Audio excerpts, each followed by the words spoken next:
He looked me in the eyes, felt our unborn son's heartbeat through the bond, and said 5 words that shattered my world: I reject you, and it.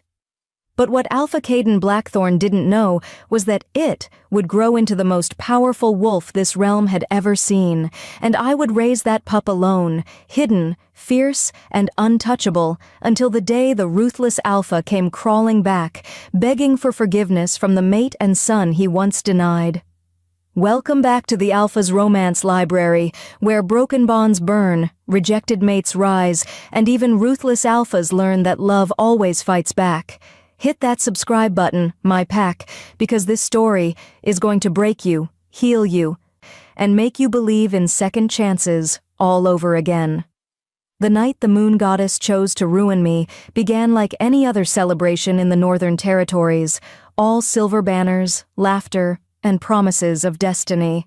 The autumn moon festival shimmered with enchantment. Wolves danced beneath lanterns strung through ancient trees. Every heart beat to the rhythm of prophecy, every gaze hungry for the moment when scent met soul. And for one naive heartbeat, I thought I was among them. That fate had not forgotten me. I was Elara Winters, healer of the Nightshade Pack, an Omega born with gentle hands and a quiet spirit, forever lingering at the edge of power. My life had been simple: tending wounds, brewing herbs, avoiding the sharp gazes of those who saw my rank before my worth. Until that night, until I breathed him in. Thunder and cedarwood, the scent of storms wrapped in skin. It hit me like lightning, and my wolf screamed mate with such ferocity that my knees almost gave way.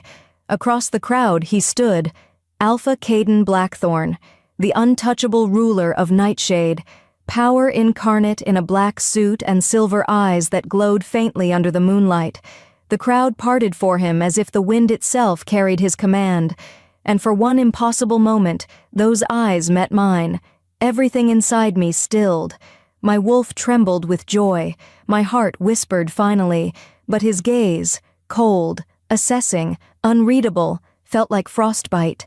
The bond thrummed between us like a living pulse, undeniable, ancient, and yet, in his silence, I heard something even louder than acceptance. I heard hesitation. I told myself it was pride, not rejection. Told myself that Alphas needed time to understand what fate demanded. But as the festival spun on, every glance he cast toward me felt less like longing and more like resistance. The music swelled, wolves danced, laughter filled the air, and I stood frozen, watching the man destined for me pretend I wasn't there. Hope is a cruel thing. It keeps you standing when you should walk away. It paints illusions over truth until the fall becomes unbearable. Later, when the crowd thinned and the bonfire burned low, he came to me. The night wind carried the scent of rain, and the air crackled with the weight of our bond. He was every inch the Alpha, confident, distant, breathtaking. My wolf leaned toward him instinctively, desperate to bridge the space. When he finally touched me, it was like the universe exhaled. His hand brushed mine, and every nerve in my body answered. The bond flared bright, heat, electricity, recognition. For a heartbeat, I thought he felt it too. His breath hitched, his eyes softened. 3 heartbeats of warmth. I counted them. I would remember them for the rest of my life, because after that 3rd beat, he stepped back. He didn't smile. He didn't claim me. He didn't even speak the word mine. He only looked at me the way one looks at a problem to be solved, not a soul to be loved. Still, I followed him when he asked, because Omegas are raised to believe that even crumbs of affection from an Alpha are blessings. In the moonlit clearing, he kissed me for the first time. It wasn't gentle. It wasn't even romantic. It was a storm disguised as control. But when he pulled away, the bond hummed louder. As if the goddess herself refused to let him deny it. My heart soared anyway. I mistook possession for passion. I mistook silence for strength. I mistook his restraint for love. In the weeks that followed, we met in secret. Away from prying eyes, away from his counsel, away from truth. He said it was necessary, that politics were fragile, that not everyone would understand an Alpha bonded to an Omega healer. I believed him because I wanted to. Because I needed to. Because when an alpha touches you like you're made of glass, you learn to accept the darkness that comes with the light. But sometimes the shadows hide the warning signs, the subtle recoil when his fingers brushed my mark, the way he never introduced me to his beta, the way he avoided the word mate as if it might curse him. I ignored it all, convincing myself that love could be patient enough to change a man who had already decided not to be changed. Every festival after that, I looked for signs that he was proud of me, that maybe the bond had softened him, but all I found was distance disguised as duty. Still I smiled. I healed his warriors. I kept our secret. Because love, when unreturned, doesn't die quietly. It claws, it lingers, it begs for one more chance, one more night, one more miracle. I didn't know then that miracles have sharp edges. I didn't know the goddess wasn't giving me love. She was giving me a lesson written in scars. That night beneath the silver moon, when his eyes met mine and the bond sealed in my bones, I thought destiny had chosen me. In truth, destiny was warning me, because loving a ruthless alpha doesn't end in happily ever after. It ends in blood, broken vows, and a heartbeat you have to protect alone. And I, Elara Winters, would learn that lesson the hardest way imaginable. Would you still believe in the mate bond if your alpha looked at you like that? For a while I convinced myself that love could survive in the dark, that if we whispered softly enough, fate wouldn't notice we were cheating destiny. Caden and I became shadows in our own lives, hidden meetings, quiet touches, stolen breaths beneath the moonlight. To the world, I was still Elara the healer, invisible and harmless, but in secret, I belonged to the alpha who refused to belong to me. He came to me at night, always cloaked in silence. The forest became our witness, the wind carrying our secrets, the earth swallowing our footprints. He never stayed till dawn. Never risked being seen leaving my door. He told me it was safer that way, that the pack wasn't ready to know their alpha's mate was an omega. I believed him, because when you love someone who can destroy you, faith becomes the only thing you have left. Every time his fingers traced my skin, my wolf purred. Every kiss felt like forgiveness. Every heartbeat said, "He'll claim you soon." But soon never came. Weeks turned into months, and our bond began to feel less like destiny and more like captivity. I told myself his love was real, just buried under the weight of leadership, politics, and the expectations of a cruel world that worshipped strength but mocked tenderness. He would whisper promises between breaths, words I memorized like prayers, that we had time, that things would change, that one day he'd announce to the pack that I was his Luna. But his actions told a different story. He never walked beside me at gatherings, never looked at me too long when others were around, and when our eyes did meet in public, his expression was carved from stone. Still, I waited. Omegas are patient creatures. We are raised to serve, to nurture, to wait for what we're told we deserve. And for the first time in my life, I believed I was worth more, because he made me feel seen, even if it was only in the dark. The night I found out I was pregnant, I remember laughing through tears. The goddess had given me proof that what we had was real, a heartbeat inside me, half him, half me. I imagined his face when I told him. I imagined his hands trembling as he touched my stomach for the first time. I imagined us free from secrecy, walking through the pack as equals, no longer bound by shame or silence. I should have known that dreams built in shadows collapse in the light. I planned everything, candles, dinner, the right words. I wanted to tell him with joy, not fear.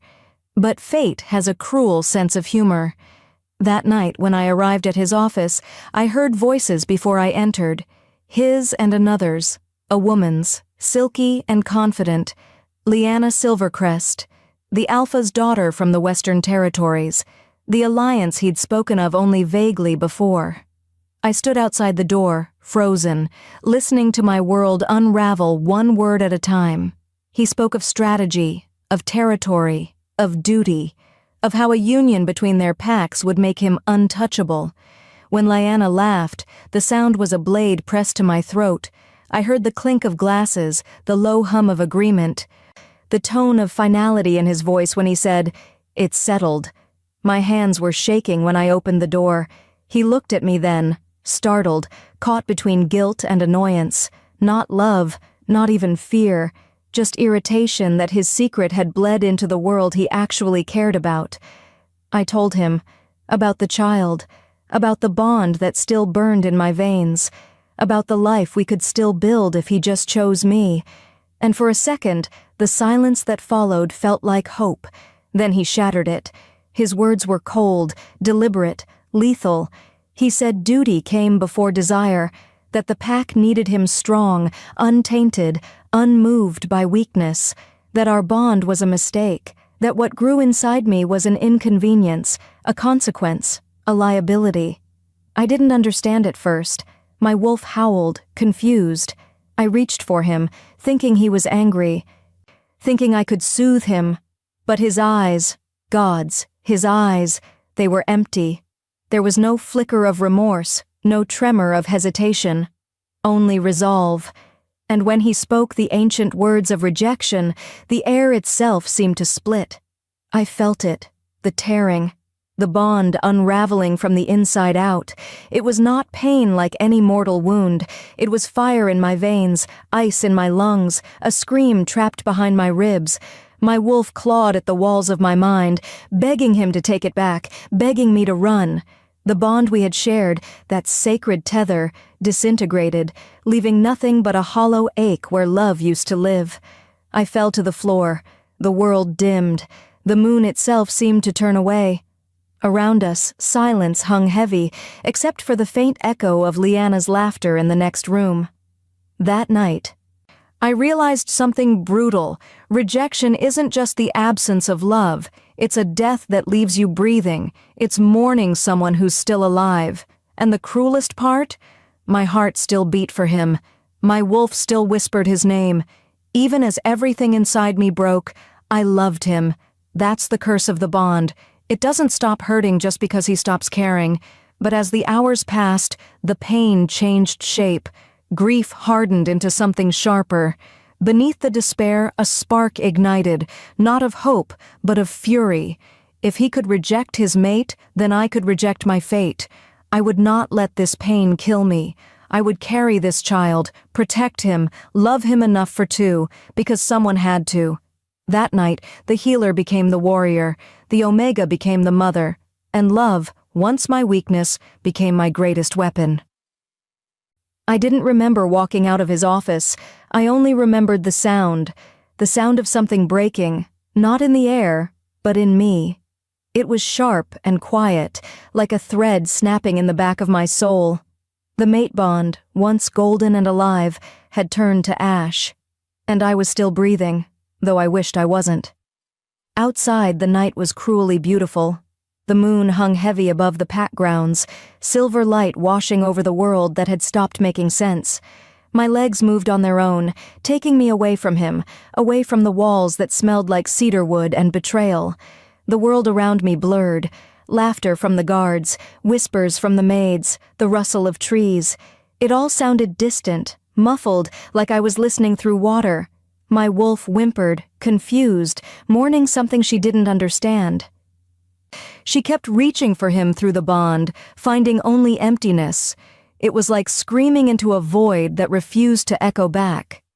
I reached the lake, the same one where we first met under moonlight. The water was still, reflecting the stars with cruel precision. I knelt at the edge, hands trembling over my stomach. I could still feel it, the faint flutter of life beneath my palm. My child, the only piece of him I still had, the only part I refused to let him destroy. The wind picked up, carrying the scent of the pack. Every breath reminded me of him, his power, his presence, his rejection. I pressed my forehead to the cold earth, and for the first time, I let the sobs come. They ripped through me, raw and relentless, tearing apart everything I thought I was. I cried for the love that never was, for the promises that never mattered, for the future that had been stolen before it began. When the tears finally stopped, what remained wasn't peace. It was fury. Not loud or wild, but cold, controlled. A rage that settled deep where it couldn't burn me from the inside. Not yet. It would be my fire later, when I needed it most. The next morning, the pack whispered my name like a curse. Elara Winters, the Omega who dared believe the Alpha could love her. I heard them laugh behind their hands as I passed, the pitying glances, the cruel smiles. They said I'd been nothing more than a distraction, a moment of weakness for the great Caden Blackthorn. They said I'd been lucky he didn't banish me for trying to trap him. I said nothing. There was nothing left to say. Words couldn't fix what the goddess herself had allowed to break. By the second day, I could no longer step outside without feeling their stares clawing at me. The whispers had turned into open scorn. Even the wolves I had healed turned their backs. The rejection mark burned faintly on my chest, a constant reminder that I was no longer anyone's. My wolf grew quiet. Too quiet. The healer within me began to fade, replaced by something harder, sharper. I wasn't living anymore. I was enduring. The night before his mating ceremony, I returned to the lake. The pack house glittered in the distance, alive with preparations. Lanterns, ribbons, celebration. My their alpha, was preparing to bind himself to another. I stood in the dark, hand resting on my small but growing belly, and wondered if he ever thought about what he'd lost. I doubted it. Power doesn't grieve. Power forgets. When dawn came, I made my decision. I wouldn't give him the satisfaction of seeing me broken. I wouldn't let him, or anyone, decide the fate of my child. The healer who once mended others would now protect her own. My wolf stirred again, faint but fierce. She wasn't crying anymore. She was planning. I packed what little I owned: herbs, coin, old clothes, a small knife. I couldn't take much, not when I would be crossing borders that killed those who lingered too long. The risk didn't matter. I had already lost everything except the life inside me. That was reason enough to live.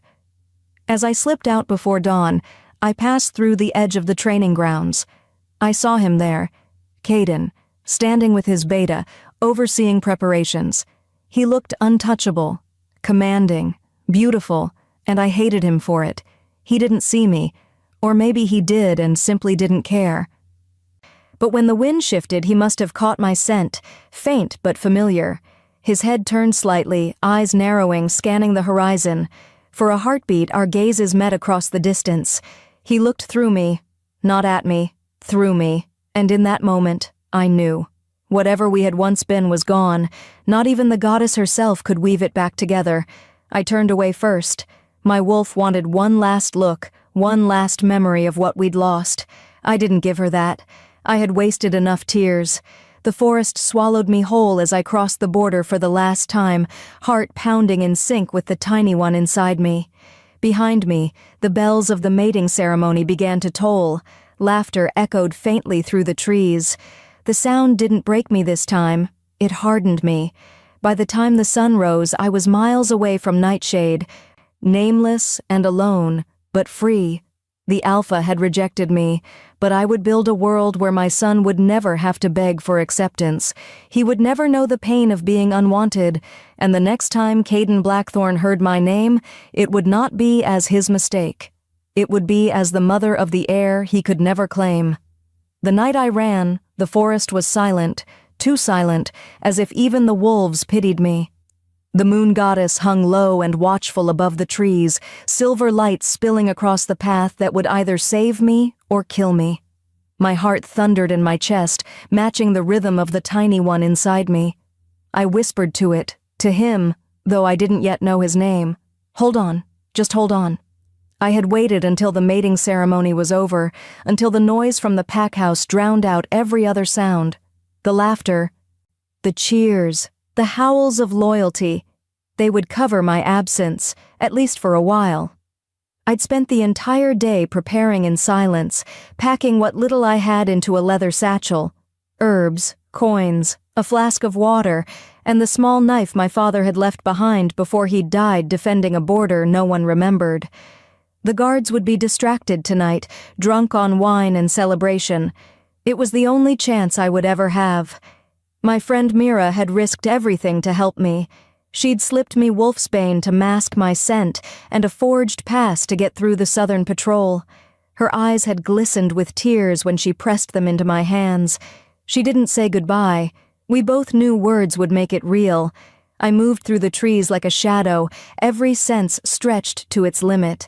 The air smelled of pine and smoke, and my wolf paced inside me, restless and afraid. She wanted to turn back, to return to the familiar scent of home, even if that home had broken us. But I couldn't. There was nothing left for me there but pain and whispers. The pack would never forgive a rejected mate who carried the alpha's bastard. And Caden, he would never forgive the reminder of what he'd thrown away. The forest floor was damp beneath my feet, the ground soft with fallen leaves. Every branch that cracked underfoot sounded like betrayal. I kept moving. Forward was survival. Backward was death. The border lay 10 miles ahead. 10 miles between me and freedom. 10 miles between the girl I'd been and the woman I was becoming. By midnight, the forest began to change. The trees grew older, the air thicker. The familiar hum of the pack bond faded until it was gone completely, leaving a silence that felt endless. My wolf whimpered at the loss, the sudden emptiness. But I told her what I told myself. This silence meant safety. It meant we were no longer theirs. The pain in my abdomen came suddenly, sharp and deep. I froze, gripping a tree for balance. The healer in me recognized the sensation immediately. Stress, exhaustion, the strain of running while pregnant. I breathed through it, pressing a hand to my stomach. "We're okay," I whispered. "We have to be okay." The pain eased, but the fear stayed. A howl split the night behind me, low, distant, but unmistakable, the sound of pursuit. My breath hitched. They'd noticed I was gone. I didn't look back. Looking back wastes time, and time was life. I pushed forward faster until my lungs burned and my legs screamed. The howl came again, closer this time, joined by another. 2 wolves, maybe 3. The alpha's guards, or worse, trackers. I reached the river crossing just as the first glimmer of dawn touched the sky. The water was cold, biting, but it was the only way to lose the scent. I stepped in, gasping as it reached my knees, then my waist. My wolf recoiled from the cold, but I forced myself forward, step by step, until the current nearly swept me away. I didn't stop until I reached the other side. My hands were numb, my breath ragged, my body shaking from exhaustion. But I was still alive. When I looked back, I saw nothing, no torches, no eyes glowing through the trees. Maybe I'd lost them. Maybe the goddess had granted me this one mercy. I collapsed to my knees, pressing my hands to the earth. For the first time since the rejection, I prayed. Not for forgiveness, not for love, but for strength. The sun rose slowly, lighting the forest in gold and crimson. It was beautiful, cruelly beautiful, like a world reborn. I took it as a sign. From this moment forward, I was not Elara Winters of Nightshade. I was no one. I was everyone. I was the nameless mother who would raise her child in silence and strength. I was the shadow that survived the Alpha's wrath. When I finally stood, the last trace of my old life fell away. My wolf lifted her head, calmer now, resolute. Together, we stepped into the unknown. The path ahead was uncertain, filled with danger and loneliness, but I had already faced worse. Behind me, the land of my birth faded into memory. Ahead of me lay exile, freedom, and a promise whispered to the life within me. You will never know rejection. You will never be unwanted. You will be everything he was too blind to see. And with that vow, I began the long walk toward Silver Creek, toward the life I would build from the ruins he left behind. That night, under a foreign sky, I became more than a rejected mate. I became a mother. Silver Creek was the kind of town that forgot to exist. a thin sliver of humanity carved between mountains and mist, where the air smelled of rain and old wood, and the wolves that once ruled these forests had long been reduced to whispers. No one asked questions in Silver Creek. That was what made it safe. I arrived with nothing but a false name, an old satchel, and a heart that still ached in every beat. Elena Wright. That was who I became. The world didn't need to know that Elara Winters had died the night her alpha rejected her. The woman who arrived here was quieter, colder, and heavier with the weight of survival. The first days were the hardest. The human world moved slower, duller, blind to the power pulsing beneath their skin. Their laughter felt foreign, their kindness suspicious. I rented a tiny apartment above a laundromat, its walls thin enough to hear the hum of machines through the night. The floor creaked, the air smelled of detergent, but it was mine. No alpha, no pack, no whispers. Just silence. The kind that didn't judge, didn't remember. Work came from desperation. A waitress at the local diner in the mornings, a bookstore clerk by day, a cleaner after dark. 3 jobs, 1 purpose, to survive, to save enough for the child growing inside me, for the promise I whispered into every breath, "You will not suffer for his sins." Each night, I would return to my apartment, muscles sore, feet numb, heart stubbornly beating. I'd sit by the window with my hand over my stomach, tracing the faint curve that grew more visible with each moon. The rejection mark still burned on my chest, faint but cruel, a ghost of a bond that refused to fade. But beneath it, new life fluttered, a softer, smaller rhythm that outshone the pain. My wolf stirred every time it moved, humming with quiet pride. She was healing too, in her own way. The loneliness was suffocating. My wolf missed the chorus of the pack, the comfort of belonging. But we adapted. I learned to listen to human sounds, the laughter of children running down the street, the clink of glasses from the diner, the hum of the laundromat below. They became my new heartbeat. Then came Margaret Chen, 67, my landlady and the only soul in Silver Creek who looked at me without suspicion. She had the sharp eyes of someone who had seen too much and the soft hands of someone who still cared anyway. She noticed I was alone, working myself to exhaustion, never speaking of family. She never pried. Instead, she left bowls of soup outside my door and pretended it was a coincidence when I found them. When winter arrived, heavy and unforgiving, she started visiting in the evenings. We sat in silence most nights, her knitting while I mended uniforms or packed herbs.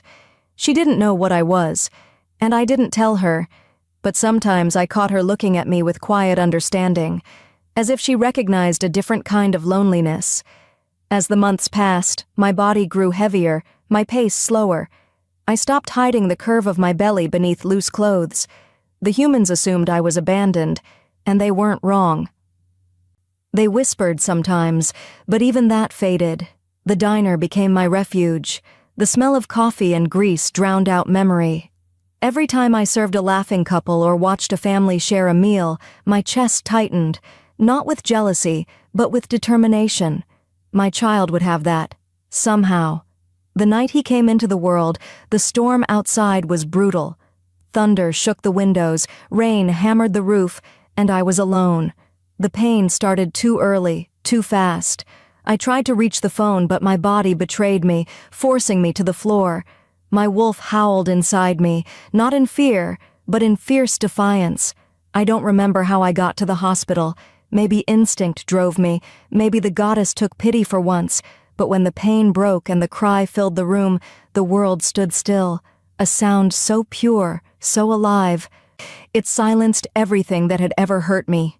He was small, perfect, impossibly strong, black hair like midnight, skin soft as moonlight, and when his eyes opened, they weren't mine. They were his, Caden's, gray as storm clouds. My heart cracked all over again, but this time, the pain didn't destroy me. It anchored me, because those eyes weren't a reminder of loss. They were a promise of what I'd protect. I named him Asher. Blessed. Happy. The irony wasn't lost on me, but the name felt right. He was both, a blessing carved from heartbreak, a happiness born from ruin. I whispered it against his forehead, feeling his warmth seep into me like a sunrise. Margaret found me a week later, weak but smiling, cradling him by the window. She didn't ask where the father was. She didn't ask why I cried when the baby laughed. She just said, "He's perfect," and that was enough. The days blurred after that, nights spent rocking him to sleep, days spent working until my hands ached. He grew fast, too fast. His strength startled me, his laughter healed me. Every time he looked at me with those storm-gray eyes, my wolf stirred with pride. She whispered, "This is what we were meant to protect." There were still nights when I dreamed of Caden, not the man he was, but the one he could have been. The alpha who might have chosen love over power. But when I woke, Asher's tiny hand would be curled around my finger, and the past no longer mattered. Because for the first time in my life, I wasn't waiting to be chosen. I had already been chosen, by the heartbeat that once fluttered beneath my ribs and now slept peacefully against my chest. And that was enough. The first year nearly broke me. Asher cried with the voice of a wolf cub, not shrill, but deep, resonant, wild. The kind of sound that could make every hair on your body rise. The human doctors said it was just strong lungs. But I knew better. His power hummed beneath his skin even before his first shift. Some nights, when the moon rose full, his little body trembled in sleep, his heartbeat quickening in rhythm with mine. My wolf would stir, restless, protective, whispering, "He's coming into his power too soon." I lived in constant fear, not of him, but of what the world would do if it ever discovered what he was. Silver Creek had no place for wolves. No pack would tolerate a child like him, born of rejection, heir to a bloodline that had cursed both of us. So I did what mothers do best. I hid him. Days were for normalcy. He learned to walk on creaky wooden floors, clutching Margaret's knitting yarn as if it were treasure. He laughed easily, with the kind of joy that made my tired heart forget the ache of survival. He called me Mama before he was a year old. I cried the first time I heard it. The word sounded like healing. Nights were harder. His wolf grew restless in dreams. Sometimes I'd wake to find his eyes glowing faintly silver in the dark, the mark of a born alpha. I'd whisper stories until the light faded, pretending not to notice that he could already sense emotions. Mine, Margaret's, even the stray cat downstairs. My child was special, extraordinary, dangerous. By the time he was 2, he was running through the apartment like a storm, stronger than any toddler I'd ever seen. He'd pull open doors, climb furniture, move things twice his weight. I'd scold him softly, but inside, I marveled.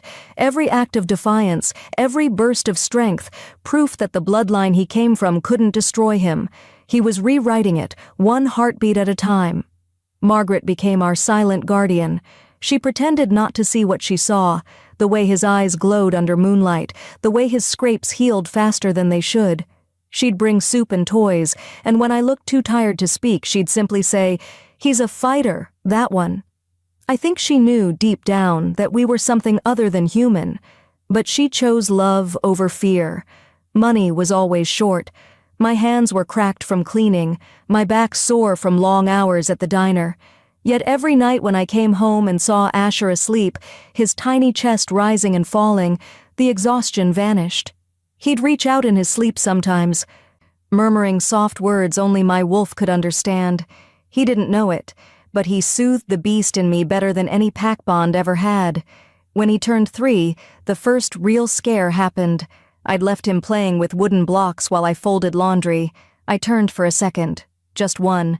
And when I looked back, his wolf had surfaced.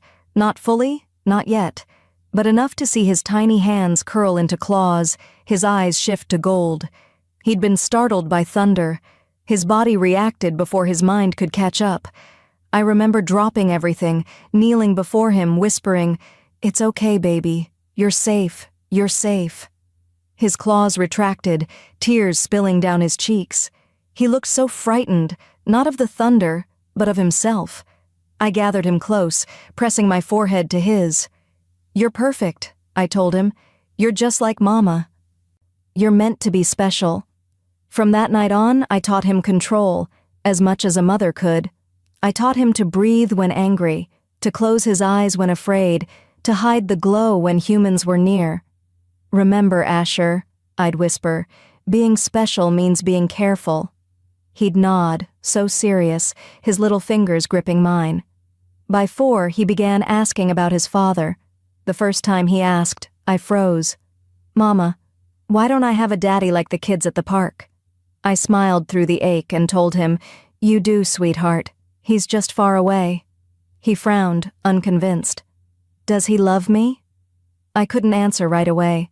The truth was too cruel, so I said what I wished had been true. Of course he does. He just doesn't know how to show it.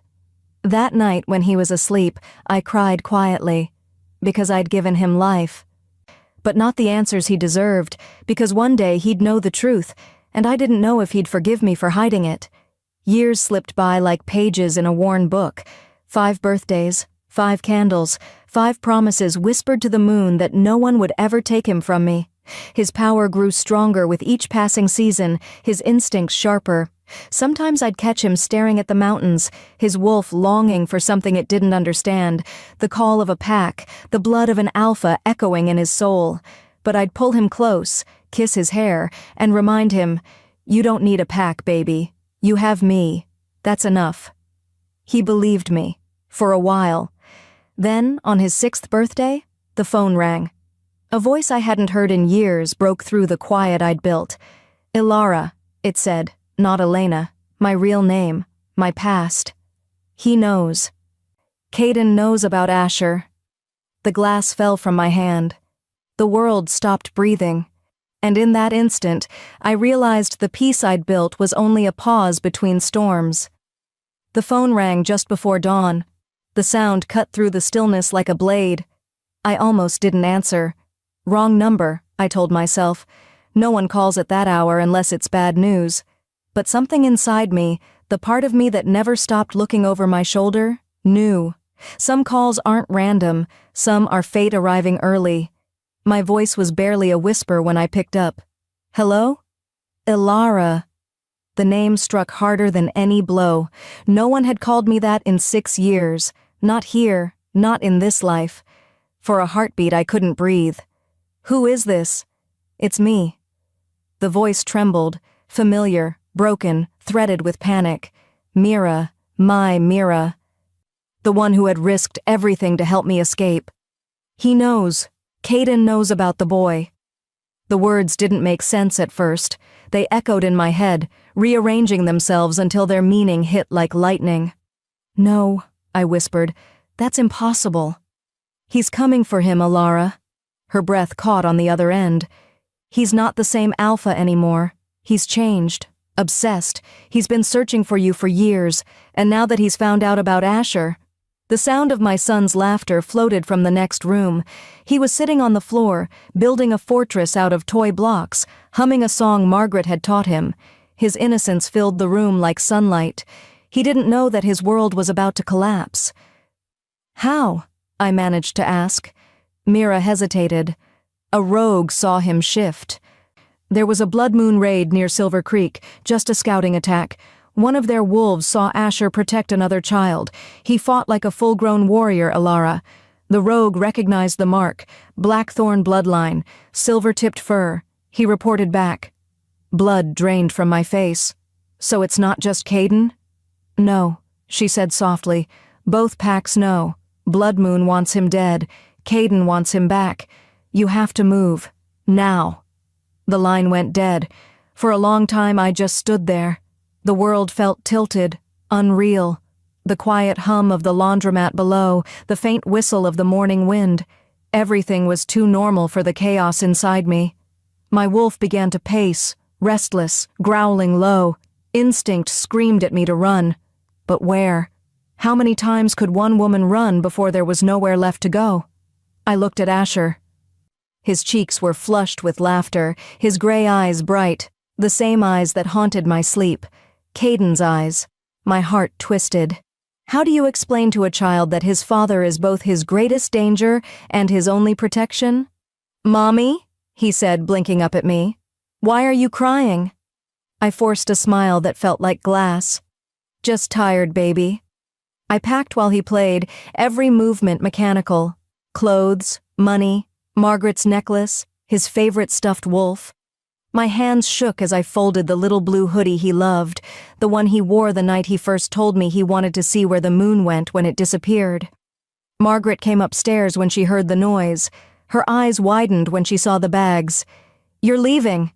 It wasn't a question. I nodded, unable to trust my voice. She crossed the room slowly, pressing a hand to my shoulder. "He's found you, hasn't he?" "How do you always know?" I whispered. "Because you've been living like a hunted woman since the day you moved in." Her voice softened. "Wherever you go next, Elara, remember that you're not just running from him anymore. You're running toward something, a life, a future for that boy." Her words cracked something open in me. For the first time in years, I didn't feel like a ghost. I felt alive, terrified, yes, but alive. That night, after Asher fell asleep, I stood by his bed and traced the curve of his hairline with trembling fingers. "You're everything I have," I whispered, "and I won't let anyone take you from me." But deep down, I knew the truth. Hiding couldn't last forever. He was growing stronger. The power in him was too bright, too wild to stay hidden. The world would find him, if not Caden, then someone worse. At sunrise, I packed the last of our things and stood by the window. The horizon burned gold over the mountains, beautiful and cruel. Somewhere out there, the man who had rejected us was coming, not to apologize, not to love, but to claim. I could feel it through the remnants of the bond that should have died long ago. The faint echo of his presence in the back of my mind, distant but undeniable, the same bond he'd shattered the day he said, "I reject you and it." Now it pulsed again, weak but real, a reminder that fate has a cruel sense of humor. Asher stirred in his sleep, murmuring softly. His little hand reached out, as if searching for something in a dream. I caught it, held it tight. "It's okay, baby. Mama's here." Outside, the first howl split the morning air, low, commanding, unmistakably alpha. He'd found us. I didn't sleep that night. The howl still echoed through my bones long after the sound faded. It wasn't close, not yet, but it was enough to wake something buried deep inside me. Fear, yes, but beneath it, something sharper. Rage. For 6 years I'd lived small. I'd whispered instead of roaring, hid instead of hunting. I told myself it was for Asher, that silence was safety, that shadows were mercy. But now I understood the truth.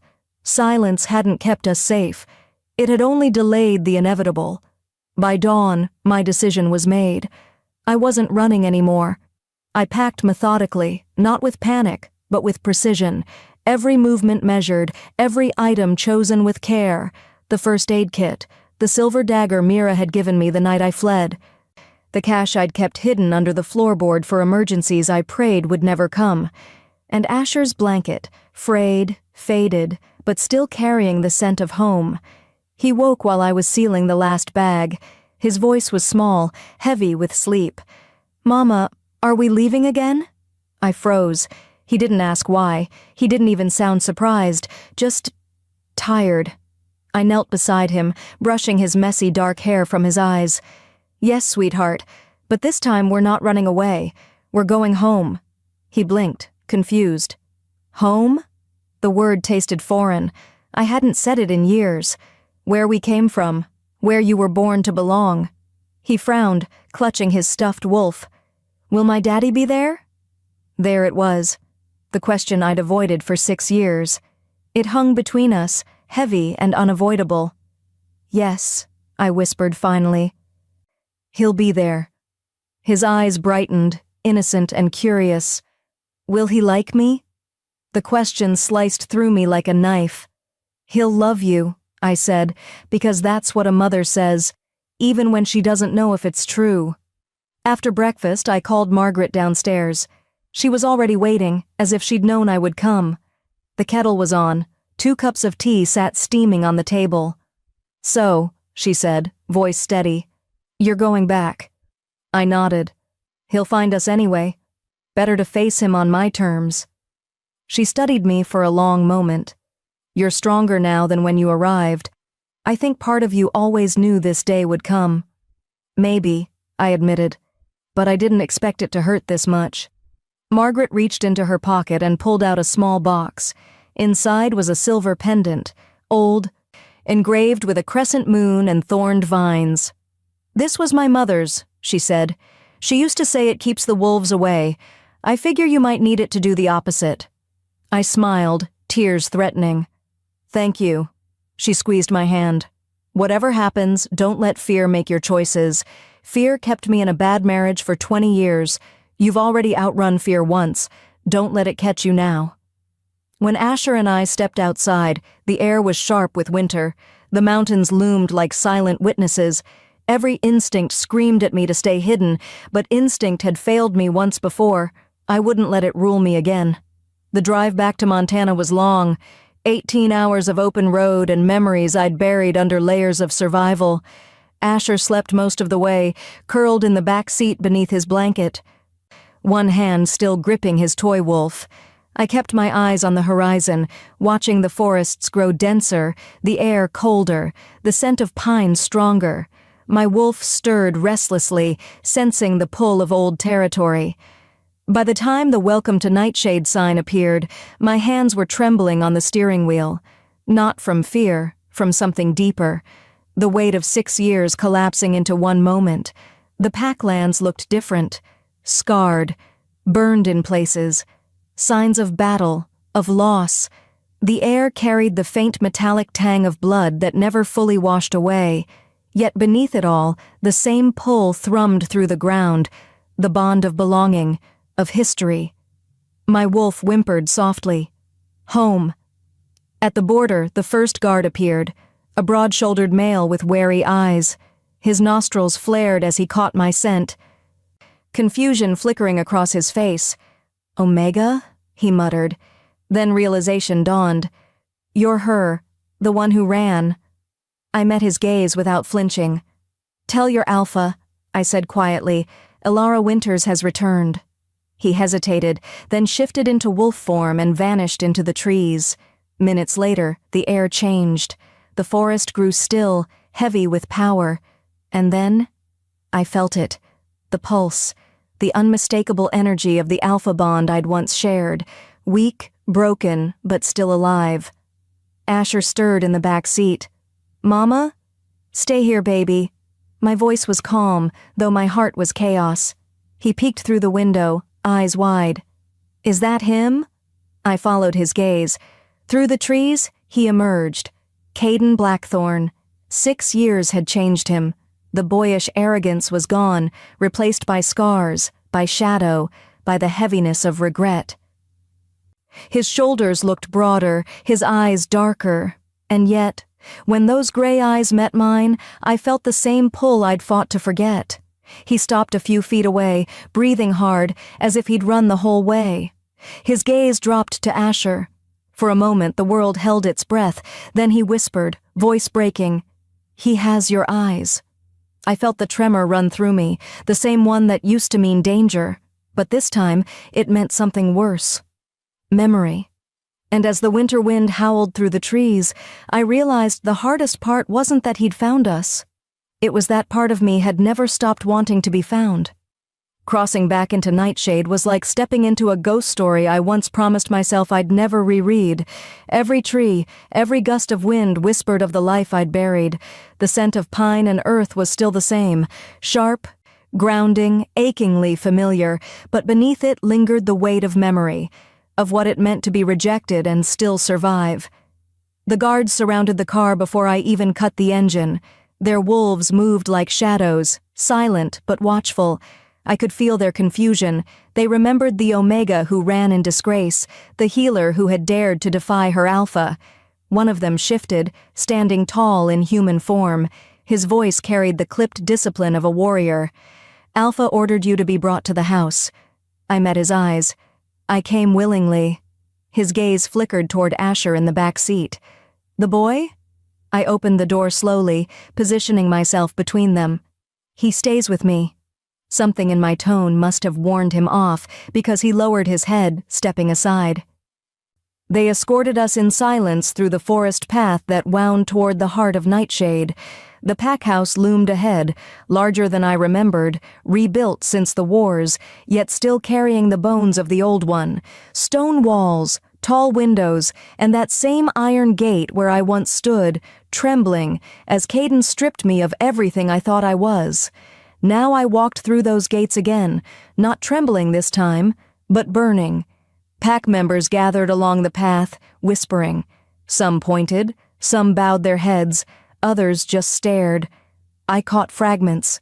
She came back. That's his son, the rejected Omega. Look at his eyes, the Alpha's eyes. Their words slid over me like knives, but I didn't flinch. Asher clung to my hand, wide-eyed, his wolf restless under his skin. Mama, why are they staring? Because they've never seen someone as special as you, I whispered. At the steps of the pack house, he appeared. Caden Blackthorn. Time had sculpted him into something unrecognizable. Gone was the polished arrogance of a young alpha. In its place stood a man forged by war and regret. His clothes were simple, black shirt, sleeves rolled, scars tracing his forearms like maps of consequence. His hair longer, streaked with gray at the temples, but his eyes, those storm-gray eyes, still burned with that same relentless intensity that once made me believe the bond meant something, and now they were locked on Asher.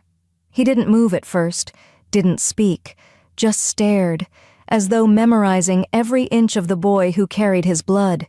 I saw the tremor in his jaw, the way his chest rose and fell too fast. The flicker of disbelief breaking through his composure. Asher peered up at him, curious, innocent. Mama, who's that? Before I could answer, Caden took a step forward. Elara, he breathed, voice rough, low, then softer, almost reverent. And Asher. Hearing him say our son's name for the first time did something cruel to me. It was like reopening a wound that had almost scarred over. Don't, I said, sharper than I meant. Don't say his name like you have the right. His eyes met mine, regret flickering there, tangled with something deeper. I know what I did. You think knowing changes anything? My voice cracked like thunder across the courtyard. You rejected him before he ever took his first breath. You don't get to rewrite that. The guards exchanged uneasy glances. The tension between us was thick enough to choke the air. Please, he said quietly, come inside. We need to talk. I have nothing to say that wasn't already screamed 6 years ago. The beta, Marcus, older now, still loyal, stepped forward. Elara, the alpha commands. I don't answer to him, I cut in, my voice like ice. For a moment, no one moved. Then Caden raised a hand, silencing Marcus. No one commands her, he said, almost to himself. He took another step closer, and Asher instinctively pressed against my leg. I felt the surge of protective instinct, the primal urge to shield my child from everything, including the man who had given him life. Caden's eyes softened, his voice breaking. He looks like you. He's nothing like you, I whispered. The air crackled, the tension between past and present, love and loathing, something almost magnetic but poisoned by time. Asher tugged at my hand. Mama, he whispered, why is everyone scared of him? I crouched, meeting his gaze. Because he's an alpha, sweetheart, but that doesn't mean we have to be afraid. Caden heard it. His jaw tightened, a flicker of shame passing over his face. You taught him that, he murmured, to stand tall, even when he's scared. I rose to meet his eyes again. I taught him everything you couldn't. For a long, unbearable moment, no one spoke. The wind shifted. A faint scent of rain lingered, the same scent that filled the air the night he rejected me.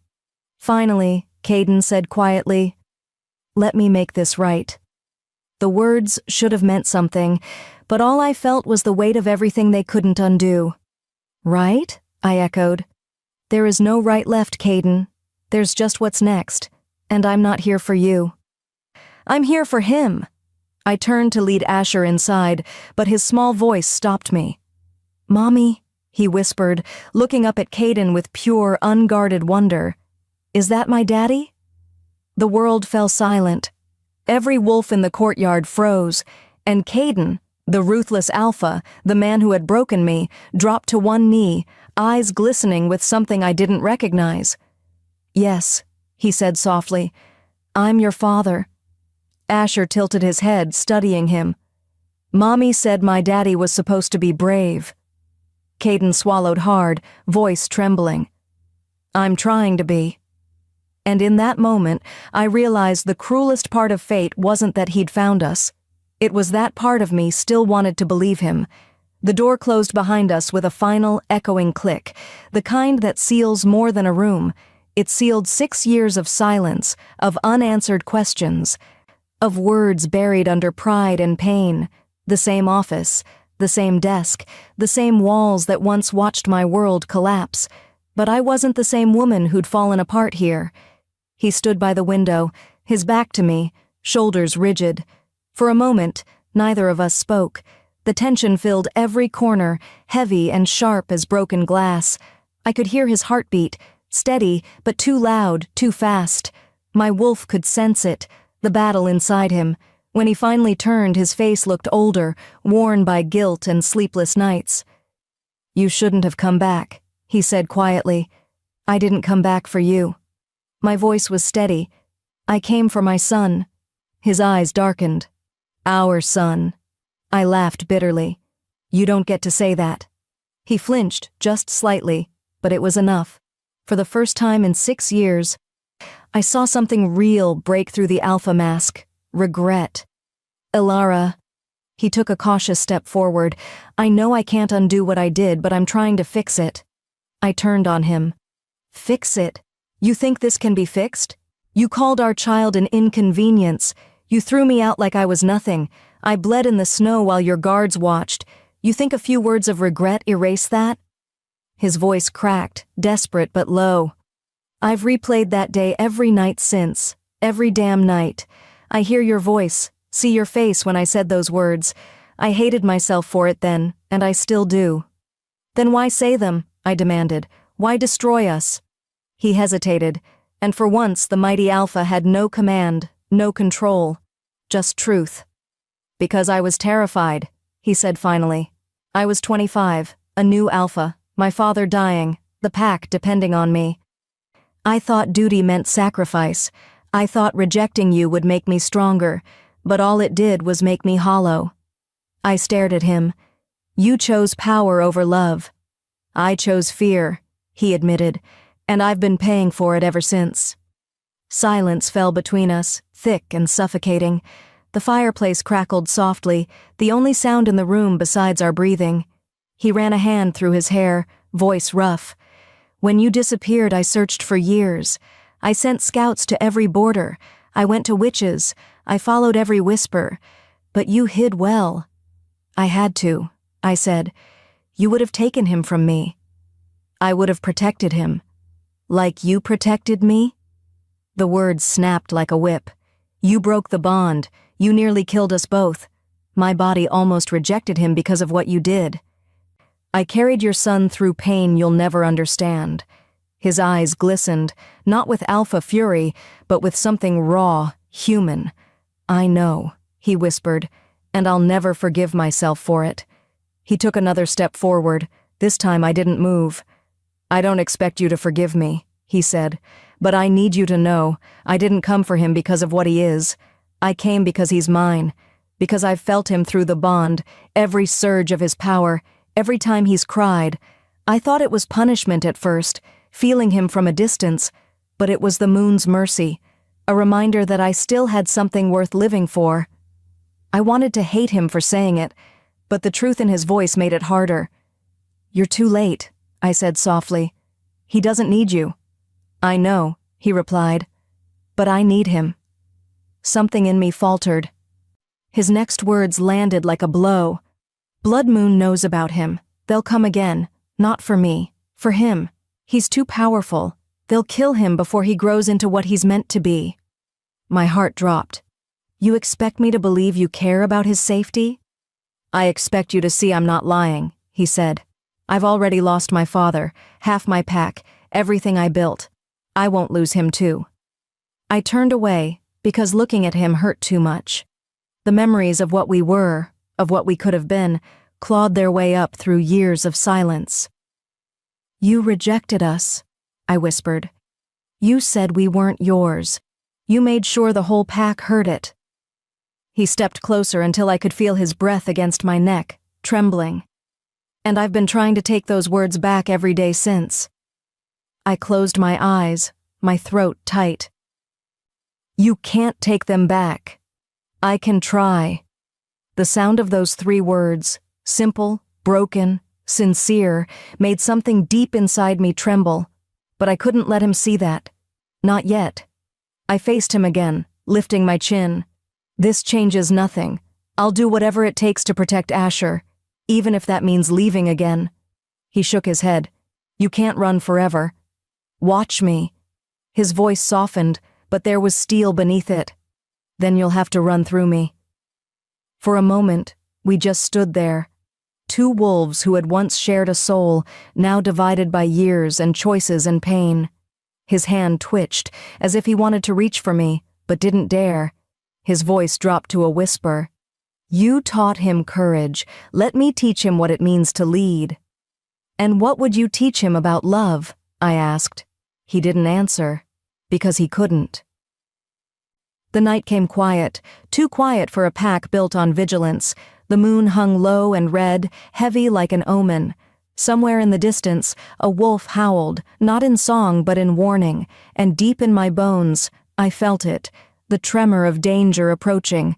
I'd felt it once before, the night Caden rejected me, the same cold, creeping stillness before a storm. Only this time, the fear wasn't for me. It was for Asher. I found him asleep in the guest room they'd given us, curled under thick blankets, his tiny hand still gripping the silver necklace Margaret had given him. The innocence on his face hurt more than any wound I'd ever carried. I wanted to freeze that moment, hold it, protect it. But fate doesn't spare mothers their fears. The first explosion came from the south wall. The sound rattled the windows, shaking the old house awake. Then another, closer, louder. The pack house roared to life, warriors shouting orders, footsteps thundering through the corridors. I grabbed Asher before he even stirred, pressing him against my chest. His wolf flared under his skin, young, wild, frightened. It's all right, baby, I whispered, even though nothing was all right. The door burst open, and Caden appeared, his shirt torn, his eyes already gold. The scent of smoke and blood clung to him. Behind him, warriors sprinted past, howls splitting the night. Blood moon. They had come for my son. There was no time to argue, no time to think. Caden's voice cut through the chaos like steel. He pointed toward the hall. Safe room. Now. I ran, my heartbeat drowning everything else. The air was thick with the scent of wolfsbane and silver, poisons meant for death. Bodies clashed somewhere above us. The floor trembled under every impact. The safe room was built into the earth beneath the manor, a steel door reinforced with magic sigils. The walls hummed faintly, pulsing with protective energy. Caden shoved the heavy door open, motioned me inside, but when I turned to face him, I saw something in his eyes I hadn't seen in 6 years. Fear. Not for himself, for us. He took one step toward Asher, kneeling. His hand trembled as he cupped our son's cheek. You're safe here. You hear me? You're safe. Asher blinked sleepily, confusion in his voice. Daddy? Caden froze. It was the first time Asher had said it, the first time those syllables left his small mouth and reached the man who'd never earned them. The word broke him in half. He swallowed hard, his voice shaking. I survived 6 years without you. I'm not leaving now. I wanted to tell him not to go, to stay, to fight beside him. But when he stood, the Alpha was already back, the warrior who had built his kingdom from ashes. He turned at the doorway, blood glistening on his jaw. Lock it behind me. No matter what happens, don't open it until I come back. Then he was gone.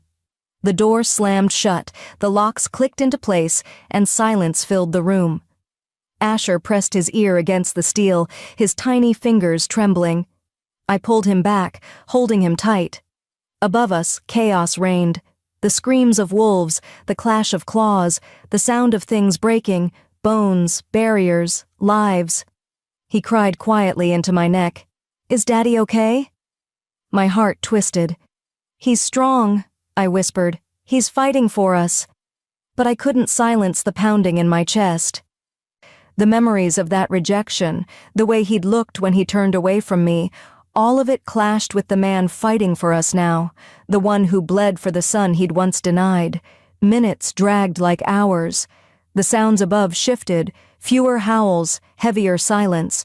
Then, suddenly, a crash. Something struck the safe room door, metal groaning under impact. Someone, or something, was trying to break through. I pushed Asher behind me, my wolf snarling to life under my skin. My body trembled, not from fear, but readiness. I wasn't that fragile Omega anymore. I'd faced hunger, loneliness, childbirth, and exile. I'd face this too. The banging grew louder, the air filled with smoke and silver dust. Asher sobbed, covering his ears. I stepped forward, bare feet on the cold floor, pulse steadying like a drumbeat. "Close your eyes, baby," I whispered. "Whatever happens, don't look." Another hit. The steel bent inward. Sparks rained from the hinges. My wolf pressed against my skin, ready to tear through if it meant protecting him. And then, silence. The door creaked once, groaned, then slowly swung open. Smoke poured in, curling like ghosts. For a breath I thought it was over, that the enemy had come. I crouched, shielding Asher behind me. Then I heard his voice, ragged, breathless, human. "You're safe. You're both safe." Caden stood there, blood-smeared, eyes glowing faintly gold, his body torn but unbowed. Behind him, the faint sounds of retreat, the enemy fleeing. He stumbled forward, collapsing to his knees. Asher broke free from my arms, running to him, small hands pressing against his face. "You came back," Asher whispered. Caden let out a shaky laugh, pulling him close. I promised I would. And as I stood there, trembling, heartbroken, alive, I realized something terrifying. The man I'd sworn to hate was finally becoming the one I'd always believed he could be, and I didn't know how to stop loving him for it. The morning after the battle smelled of smoke, iron, and rain. The storm had passed, but its echo clung to every shattered branch, every blood-stained stone. The pack house, once the pride of Nightshade, now stood scarred and silent. But beneath the rubble, life still stirred. I walked through the halls barefoot, the marble cold under my feet. The warriors bowed as I passed, not out of respect, but out of disbelief. The rejected Omega had survived again. The mother who'd fled had returned with the Alpha's heir, and somehow we were still standing. I found Caden in his chambers, barely breathing. His body was torn open by claw and fang, his chest rising in shallow, painful rhythm. The healers worked in silence, sweat and blood mixing under their trembling hands. For a long time, I could only stand there and watch. Watch the man who had once broken me lying half dead, trying to protect the family he once cast aside. Every breath he took felt like punishment and prayer all at once. When the healers left, I stayed. I cleaned the blood from his face with trembling hands. The scent of him, cedar, smoke, earth, hit me like a memory too vivid to bear. He looked older now. We both did. Maybe love had aged us more than time ever could. He stirred once in the night, whispering my name like it hurt to say it. I didn't answer. Some wounds need silence before forgiveness can take root. Days passed. The pack rebuilt, stronger, prouder, united not by fear but by survival. I watched Asher run in the courtyard, laughing as he chased the pups, his wolf flickering under his skin like lightning. For the first time, he looked free, not hidden, not afraid, and Caden healed slowly. Every morning I'd find Asher curled beside him, his small hand resting on his father's chest, as if his touch alone could keep him alive. Maybe it did. When Caden finally woke, his eyes found mine instantly. No words, just quiet understanding. 6 years of grief, anger, and guilt spoken in one glance. He reached for Asher first, brushing a strand of hair from his son's face.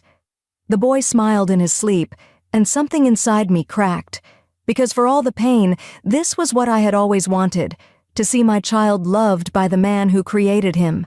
He turned to me then. We didn't speak of the past.